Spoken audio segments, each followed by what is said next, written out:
Hello guys, this is Minifez. I'm coming to you with a deck profile.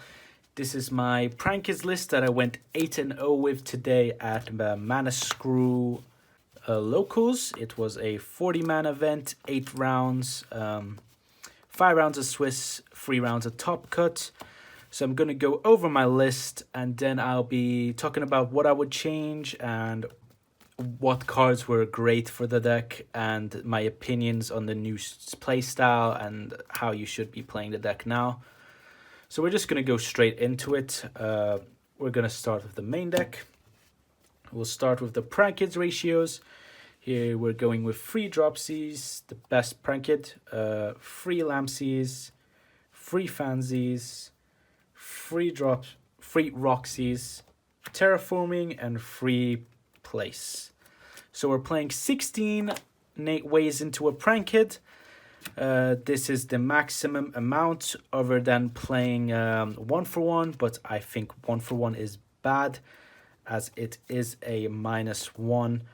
I feel you have to max on these Prankids because the only way to follow up is with your fusion spells, and you need 2 Prankids to resolve your fusion spells, and you always need your combo to go off turn 1. That's why we always play maxed out Prankids and as many fusion spells as possible. So that's 16 Prankids. Moving on to the power spells, we have 1 instant fusion, 1 pranks. This is also an extender. If you don't see a fusion spell, this kind of works. You can discard a Prankid and then just go into a doodle. We have the fusion spells, 3 Panday, 3 Poly. You need to see these to combo through an Ash or Meister or something like that. And these are insane to make Toad before you go through full combo or play into the Nib. Poly into Toad has come up so much in the event. We play Called by the Grave and 3 Crossout Designator. Stop all hand traps. Well, all relevant hand traps anyway. Crossout was definitely one of the MVPs of the event. It came up so much. And the last spell in the deck is an Upstart. We like playing 39 cards. We want to increase the chances to see the Prankids and the fusion spells and the Crossout and Called Bys, and you get the drift. For our hand trap ratios, we have 3 Veiler, 3 Ash, 3 Imperm, and 2 Nibiru's. These are the only hand traps we care about stopping, and these are the best hand traps to play, so we are playing them. Moving on to the extra deck, we play 1 Meow Meow, 3 Doodles, the best Link 2 in the deck, 2 Bow Wow. You don't need to play the second copy, but it has come up a lot in the grind game, especially because you're not killing as easy anymore since you can't play the second Meow or the third Meow. So this comes up a lot in the grind game. We play Roaring Rooster. Harpy's Feather Duster is a good card. In the same situations you would make Phoenix, you can make this just as easy with the 2 Link 2s, specialed off of Washer. And if they like Strike or Judgment this, for example, you can trigger the effect to add any card in your grave to your hand. So it happened today where they strike to summon this and I could add instant fusion, which let me combo. It's also a good Maximus target. I didn't face any Dogmatica players today, but at other events that can come up. Unicorn, the best Blink 3, best generic Blink 3, good card. Borrow Swords, I didn't have access code, so I had to play this to OTK as a replacement. There were some games I lost because I didn't have the access code, but there were also some games I won because I played Borrow Sword over it. So this is like a... So it was nice. It did the job. Moving on to the fusions. 2 Rocket Ride. 1 as the instant fusion target and 1 as the fusion target in case you get nibbed. 1 Weather Washer. I found that I made this more than Butler actually. This card is so good, and the attacking effect where your opponent can't activate cards or effects, no one remembers, and it comes up a lot when you play against stuff like shadows or machines, stuff that floats. Such a good card, this. Butler, obviously, we hate combo decks. Regeki twice, nice combo. Totally amazing card. This is so good for this deck. Poly into Toad, too good, too good. And even just Weather Washering back 2 Dropsies, and then the first thing you do on your turn is making Toad. It's just such a good card for the deck. Last card is Dweller. I never made this. It could come up, but I would probably cut it.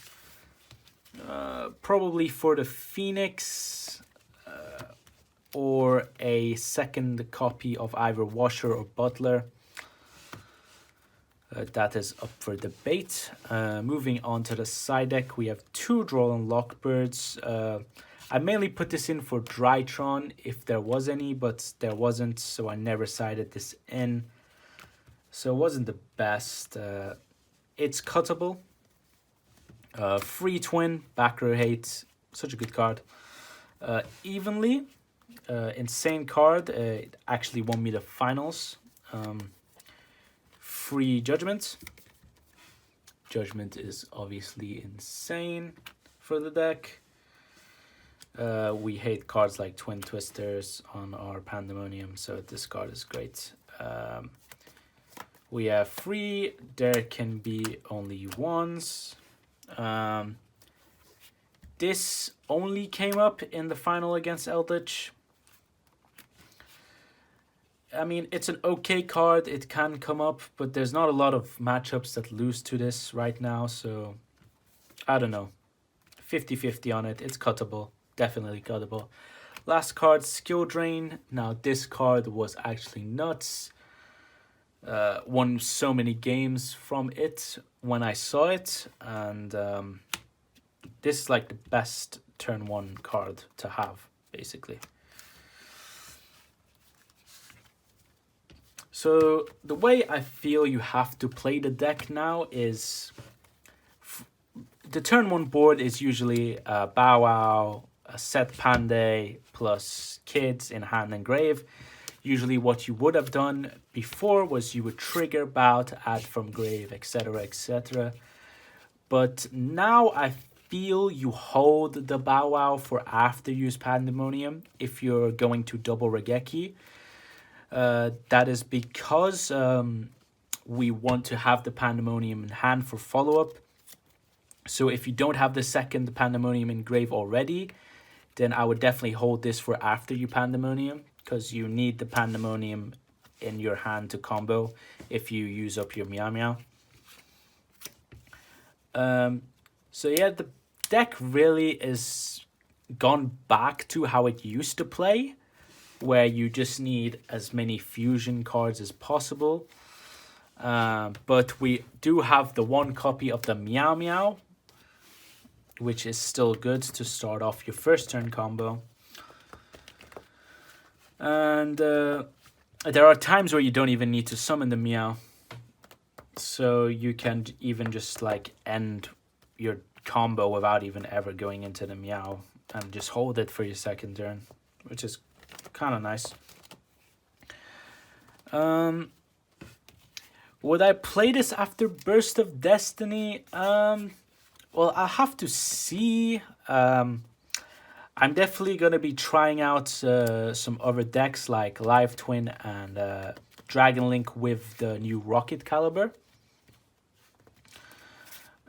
So I'm going to test those decks out and play them. I'm going to go to a regional in Leicester with either Evil Twin or the Dragon Link deck. I'm not quite sure yet, but me and some of the guys from Mana Screw will go to test on Saturday and have a feel, so I can, and I'll probably make a good judgment on what to play on the Sunday for the regional.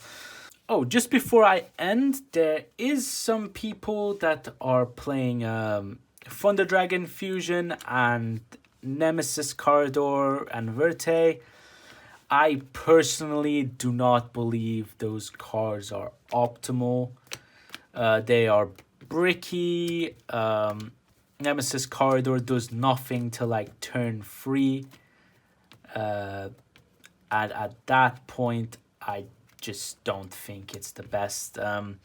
Thunder Dragon Fusion, you send it off Verte, shuffle back 3 kids to summon the Butler. But if you're shuffling them back, like, you have no resources,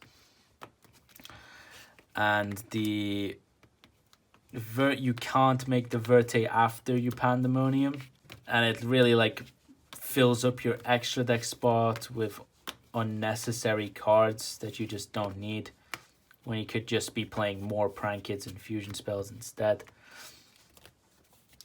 There's also the debate on Fusion Recycling Plant that some people are playing. It's a cool card. In the end phase, it adds one of the fusion materials back to hand. But you do have to discard to add the poly, so it's kind of just a neg. Well, it's not really a neg because you add back, so it just goes neutral. But I personally don't think it's the best. Yeah, and that's pretty much all I have to say. Leave a comment, leave a like, subscribe, and see you in the next video. I wanna see you in slow motion. Come stay the night, we can stay up till it's bright. In the morning, got the top open.